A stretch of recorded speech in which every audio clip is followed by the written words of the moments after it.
આપેલી પ્રક્રિયાની આપણે મુખ્ય નિપજ શોધવાની છે.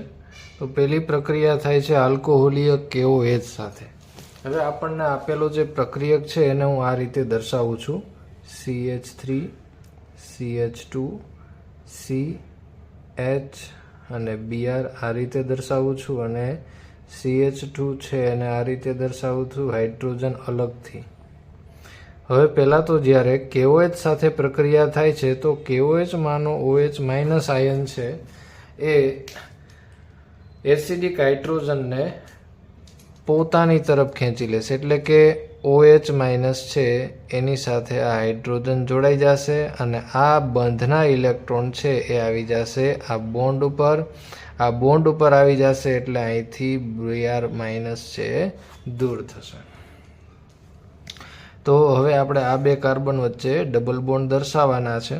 અહીંયા H અને OH માઇનસ જોડાઈને H2O છે એ દૂર થશે અને Br છે એ પોટેશિયમ સાથે જોડાઈને KBr દૂર થશે.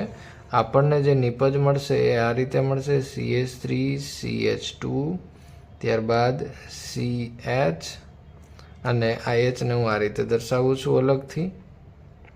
અને આ બે કાર્બન વચ્ચે ડબલ બોન્ડ આવી ગયા છે હવે અને CH અને CH ની સાથે છે Br. ચાલો આપણે જ્યારે આલ્કોહોલિક KOH સાથે પ્રક્રિયા કરીએ ત્યારે આની અંદર વિલોપન પ્રક્રિયા થતી હોય છે. યાદ રાખજો ખાસ કે આલ્કોહોલીય KOH સાથે જ્યારે પ્રક્રિયા થાય ત્યારે વિલોપન પ્રક્રિયા થાય છે.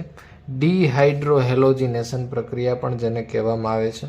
હવે નેક્સ્ટ પ્રક્રિયા જે બીજા નંબર ઉપર આપણે પ્રક્રિયા કરવાની છે NaNH2 વિથ લિક્વિડ NH3 ની હાજરીમાં. તો NaNH2 માનો જે NH2 minus ion NH2 minus ion સાથે આની પ્રક્રિયા થવાની છે. તો NH2 માઇનસ આયન શું કરશે તો કે એ પણ એ પ્રોટોનને છે એ પોતાની તરફ ખેંચી લેશે. એટલે કે આ હાઇડ્રોજન સાથે પ્રક્રિયા કરીને NH3 દૂર કરશે. એટલે આપણે અહીંયા દર્શાવશું માઇનસ NH3. હવે આ કાર્બન અને હાઇડ્રોજનના જે ઇલેક્ટ્રોન છે બંધના ઇલેક્ટ્રોન એ ઇલેક્ટ્રોન અહીંયા ટ્રિપલ બોન્ડ બનાવે છે અને અહીંથી બ્રોમિન છે એ Br માઇનસ તરીકે દૂર થાય છે. તો બ્રોમિન હવે જોડાઈ જશે આ સોડિયમ સાથે અને NaBr દૂર થશે માઇનસ NaBr.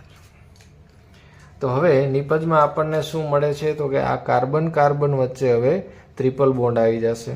તો નિપજ છે એ હું અહીંયા દર્શાવું છું CH3 CH2 અહીંયા કાર્બન કાર્બન વચ્ચે ટ્રિપલ બોન્ડ.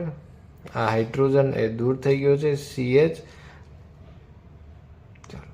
આ મળે છે આપણને મુખ્ય નિપજ અને આ મુખ્ય નિપજનું આપણે IUPAC નામ લખવું હોય તો ટ્રિપલ બોન્ડ વાળા કાર્બનને આપણે પહેલો ક્રમ આપશું તો 1 2 3 અને 4 4 કાર્બન આવશે.